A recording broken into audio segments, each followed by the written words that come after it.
Good morning viewers, this is Avit and you are watching NS Solar Energy. Basically this particular episode is all about solar energy system. Actually इस episode में हम लोग जानेंगे DCMCB के बारे में. But by the way DCMCB के बारे में क्यों एक टॉपिक है ये पहले आप लोगों को जान लेना चाहिए, क्योंकि रिसेंटली मैं एक MCB के लेके एक प्रॉब्लम फेस कर रहा हूँ. क्योंकि मेरे पास जो 2.5 kVA का जो सिस्टम है जिसमें 2 लूम सोलर का बाइफेशियल सार्क पैनल लगा हुआ है, उसमें रिसेंटली ट्रिप कर रहा है MCB. जो DC MCB 32 एम्पियर से वो बहुत ज़्यादा ट्रिप कर रहा है and I am very much confusing about that मेरे सिस्टम में क्या प्रॉब्लम आया है. मैं इसको लेके बहुत रिसर्च कर रहा था, बहुत इंटरनेट में ढूंढा क्यों प्रॉब्लम आया है, फिर प्रॉब्लम सॉल्व किया एंड इट इज़ अभी सब कुछ ठीक ठाक चल रहा है. एंड इसके बाद में डिसाइड किया कि आप लोगों को भी जानना चाहिए कि DC MCB के बारे में, कौन सा MCB आप लोगों को लगाना चाहिए एंड MCB कैसे आप चूज़ कर सकते हैं. एंड आप लोगों को शायद इस एपिसोड के बाद MCB को लेके और कुछ प्रॉब्लम नहीं होगा. तो चलिए शुरू करते हैं. बेसिकली मार्केट में जो MCB मिलता है वो नॉर्मली दोनों तरफ का होता है, एक AC MCB एंड एक DC MCB. आप भूल करके भी AC MCB आप लोगों का सिस्टम में मत लगाइए, क्योंकि ये आपका काम नहीं करता है. आप लोगों को जो सोलर सिस्टम है उसमें सोलर पैनल से जो पावर आता है, जो PV वोल्टेज आता है, उसको मशीन से आने से पहले आपको एक MCB लगाना पड़ेगा, क्योंकि ये आपका मशीन को प्रोटेक्ट करता है. क्योंकि मशीन में अगर ज़्यादा वोल्टेज आ जाएगा तो मशीन ख़राब हो सकता है, क्योंकि बारिश के टाइम में जो बर्ज पड़ता है उसके लिए एक बहुत ज़्यादा पावर आ जाता है सोलर पैनल के ऊपर में. एंड एनी हाउ बहुत ज़्यादा शॉर्ट सर्किट के कारण में भी आपका सिस्टम में ज़्यादा पावर आ सकता है. इसीलिए आपको एक MCB लगाने का ज़रूरत है, क्योंकि MCB आपका सिस्टम को टोटली प्रोटेक्ट करता है एंड उसके ऊपर ज़्यादा वोल्टेज आने का चांसेस नहीं रहता है. इसलिए हमेशा MCB लगाना चाहिए. लेकिन कौन से MCB लगाएंगे, कैसे MCB लगाएंगे, इस सब कुछ लेके ए वाला एपिसोड हम लोग आज करेंगे. तो हम लोग के पास जो था 32 एम्पियर्स, पहले आप लोगों को बता देता हूँ तो कितना टाइप का MCB आपको मार्केट में मिलेगा.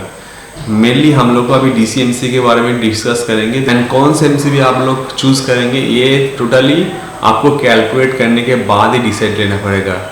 क्योंकि मेरे पास एक 32 एम्पियर का MCB लगा हुआ था एंड मेरे पास जो सिस्टम है उसमें है 2 शार्प बाइफेशियल पैनल एंड उसमें मैक्सिमम 21 एम्पियर तक आपको पावर जनरेट होता है.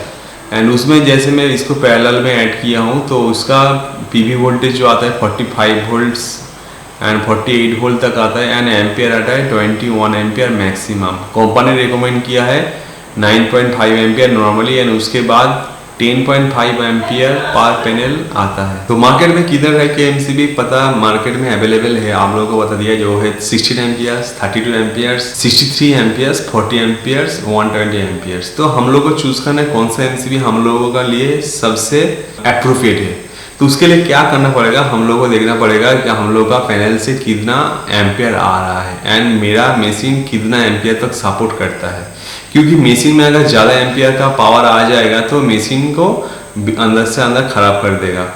एंड अगर आपका पैनल का जितना आउटपुट करंट है उससे अगर बहुत ज़्यादा आप MCB लगा देंगे तो क्या होगा, आपका अगर करंट ज़्यादा भी आ जाएगा MCB ट्रिप नहीं करेगा.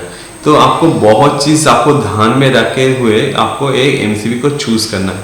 तो मेरा जो प्रॉब्लम हो रहा था उसमें क्या हो रहा था, जो लूम सोलर का शार्प बाइफेशियल पैनल है मैक्सिमम जब धूप निकलता है सूरज से तो उसमें क्या हुआ 21 एम्पियर से ज़्यादा एम्पियर जनरेट करना शुरू कर दिया था. एंड इसके लिए क्या हुआ था, MCB ट्रिप कर ज़्यादा. मेरा क्या हुआ था, थोड़ा दिन देख रहा था मेरा बैटरी चार्ज नहीं हो रहा था. प्रॉब्लम क्या हुआ था, फिर जाके देखे MCB ट्रिप कर गया, फिर MCB उठा दिया, फिर मेरा पावर जो जनरेशन है वो कंटिन्यू रन कर दिया.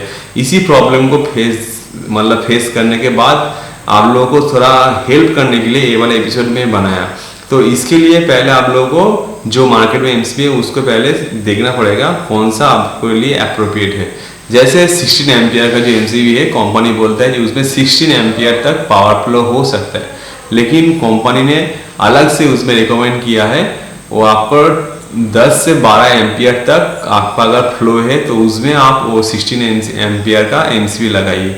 उसके ऊपर में होता है 32 एम्पियर्स. 32 एम्पियर्स का जो MCB होता है उसमें कंपनी ने रिकमेंड किया है 20 to 25 एम्पियर्स. आपका अगर रेंज है तो आप 32 एम्पियर्स का एमसीबी लगाइए। उसके बाद आता है 40 एम्पियर्स। 40 एम्पियर्स का रेंज है 30 to 32 एम्पियर्स। एंड 63 एम्पियर्स का जो एमसीबी है उसका रेंज है, करंट फ्लोइंग कैपेसिटी है 50 to 55 एम्पियर्स। इसलिए मेरा जो एमसीबी चेंज करने के बाद, मतलब 32 एम्पियर का जो एमसीबी ट्रिप कर जा रहा था, इसको मैं उसमें थोड़ा ऐड करने के बाद 40 एम्पियर का एमसीबी लगा सकता था। लेकिन मेरा क्या है, बाद में मैं उसको इंक्रीज करूंगा और 2 पैनल उसमें ऐड करूंगा, इसलिए मैं डायरेक्ट चेंज करके 63 एम्पियर्स का एमसीबी लगा दिया। जैसे बाद में हमको और चेंज करने का जरूरत नहीं पड़ेगा। एंड 63 एम्पियर्स का जो एमसीबी है वो जो उसमें जो पावर काट ऑफ रेंज है वो मेरा मशीन के लिए पूरा सही है, वो मशीन में कोई डिस्टर्ब नहीं करेगा। एंड उससे ऊपर अगर फ्लो आएगा तो मशीन में डिस्टर्ब करने के चांसेस है, इसीलिए मैं 63 एम्पियर का एमसीबी चूज किया। इसके बाद हम लोग देखेंगे एमसीबी, डीसी एमसीबी। मतलब जो लोग एक्सपर्ट है सोलर के बारे में उसी लोगों को नहीं बता रहा हूँ, लेकिन जो लोग नया सिस्टम इंस्टॉल कर रहेगा, इंस्टॉल करने के सोच रहे हैं, सिर्फ उसी लोगों के लिए ये वाला चीज आप लोगों को बता देता हूँ। डीसी एमसीबी दिखता कैसा है एंड काम कैसे करता है, and normal MCB and DC MCB में फर्क कैसा है, सब कुछ ये वाले एपिसोड में हम लोग को बता देंगे। अभी आप लोग अगर अमेज़न में सर्च करेंगे तो केनब्रुक नाम का एक कंपनी का नाम आपको पता चल जाएगा, जो सोलर का बहुत सारे चीज एक्सेसरीज बनाता है। उसमें से मैं एक ऑर्डर किया, आपका देखिए सिग्मा का एमसीबी है, ठीक है। केनब्रुक थ्रू ये सेल होता है एंड इसका मार्केट प्राइस है 1275 रुपीज। लेकिन आप अमेज़न से आप अगर इसको बाई करेंगे तो आपको लगेगा 649 रुपीज, मतलब 650 रुपीज करीब आपको 63 एम्पियर्स का ये वाला एमसीबी आपको मिल जाएगा। 63 एम्पियर्स का एमसीबी एंड 32 एम्पियर का एमसीबी मोर और लेस सेम प्राइस होता है। आप अगर इससे ऊपर जाएंगे तो एमसीबी का रेट आपको ज्यादा हो जाएगा। एंड इसके बाद और एक चीज आपको दिखाना चाहता हूं, वो है आपका एमसीबी का पोल। नॉर्मली मार्केट में आप लोग अगर एसी एमसीबी देखेंगे, जैसे आप लोग का घर में लगा हुआ रहता है, आपका जो सिस्टम लाइन में जो लगा हुआ रहता है, नॉर्मली सब सिंगल पोल होता है एंड जिसमें ज्यादा लोड देना पड़ता है वो डबल पोल होता है। लेकिन सोलर एमसीबी आपका अगर कंसीडर करेंगे उसमें आपको हमेशा डबल पोल एमसीबी मिलेगा। जैसे मेरे पास देखिए ये जो सिग्मा का एमसीबी है, इसमें हमेशा डबल पोल मतलब क्यों है, आपका जो सोलर से 2 पोल आता है, जैसे एक पॉजिटिव आता है एक नेगेटिव आता है, दोनों को लिए आपको एमसीबी देना पड़ेगा। जैसे नॉर्मल में क्या होता है, अगर 2 वायर जो सिस्टम होता है एसी का, नॉर्मल जो हम लोग के घर में लगा हुआ था, उसमें एक फेज रहता है एक न्यूट्रल रहता है। न्यूट्रल में उतना कोई चांसेस नहीं रहता है, इसलिए फेज में हम लोग एमसीबी लगाता है, न्यूट्रल ऐसे छोड़ देता है, कॉमन न्यूट्रल करके बाकी सब में सप्लाई करता है। लेकिन डीसी के सिस्टम में आपको दोनों वायर के ऊपर ही एमसीबी लगाना पड़ेगा, इसलिए हमेशा एसी डीसी का जो सिस्टम होता है वो डबल पोल होता है। जैसे देखिए डबल पोल होता है, ये आपका ऑन ऑफ है, इसमें लिखा हुआ रहता है 5 वोल्ट डीसी एंड 1000 एम्पियर, ठीक है, इसका रेंज दिया हुआ है। एंड ये 63 एम्पियर्स का एमसीबी है। एंड डबल पोल क्यों दिया हुआ रहता है सोलर के एमसीबी में, वो भी आप लोगों को जानना पड़ेगा। डबल पोल एमसीबी इसीलिए दिया हुआ है क्योंकि उसमें दोनों केबल से आपको पावर आता है, इनमें प्लस वोल्टेज है एक नेगेटिव वोल्टेज है, एंड दोनों आपका अगर सिस्टम में जाएगा तो आपका एम्पियर जनरेट होगा, ठीक है। इसीलिए उसको ज़्यादा छेड़खानी मत कीजिए। आप अगर एक एम्पियर मतलब मल्टीमीटर से अगर चेक करेंगे तो आपको पता चल जाएगा दोनों में वोल्टेज कम से कम सेम ही रहता है, एक में प्लस आता है एक में नेगेटिव मतलब पॉजिटिव आता है और एक में नेगेटिव आता है। इसलिए दोनों को वायर को ही आपको एमसीबी थ्रू पास करना पड़ेगा। गलती से भी सिंगल पोल एमसीबी आप मत लगाइए। ऐसे भी मार्केट में बहुत सारे एमसीबी मिलता है, जो लोग बोलते हैं ये आपका डीसी में काम कर जाएगा, लेकिन आप ऐसे एमसीबी मत लीजिए। डबल पोल वाला जो डीसी एमसीबी है उसी को लीजिए।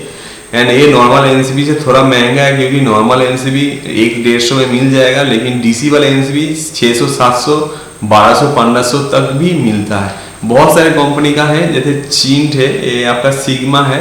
मैं नॉर्मली चींट का भी यूज करता हूँ एंड सिग्मा रिसेंटली मैं परचेस किया हूँ। अभी ये कैसे काम करेगा वो हमको पता नहीं है, ये पहले इंस्टॉल करूंगा उसके बाद ही आप लोगों को सब कुछ पता चल जाएगा।